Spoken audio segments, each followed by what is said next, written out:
Ang DMW pinalalakas ang ugnayan sa ibang bansa para sa proteksyon ng mga OFWs. Brigada Katrina Honson, ibrigada mo! Brigada! Live report! Pinagtibay ng Department of Migrant Workers ang pagsusumikap nitong mapalawak ang oportunidad at maprotektahan ng mga overseas Filipino workers sa pamamagitan ng mga bagong ugnayan sa iba't ibang bansa. Ayon kay DMW Secretary Hans Leo Kakdak, matagumpay ang engagement ng Pilipinas sa 40 ministers mula sa iba't ibang bansa sa Global Labor Market Conference sa Riyadh, Saudi Arabia kamakailan.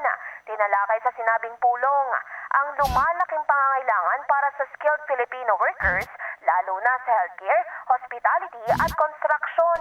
Pinag-usapan din ang pagpapalakas ng proteksyon ng mga OFW, partikular na ang domestic workers sa Saudi Arabia.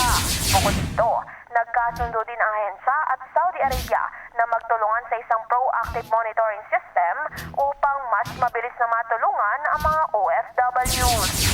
In the heart of changing lives, ito si Brigada Katrina Honson ng 105.1 Brigada News sa Manila, the Music and News Authority. Ronda Brigada! Ang bahaging ito ay hatid sa atin ng Standout ES4 Capsule. Simulang tuparin ang pangarap ng iyong anak. And stunting now!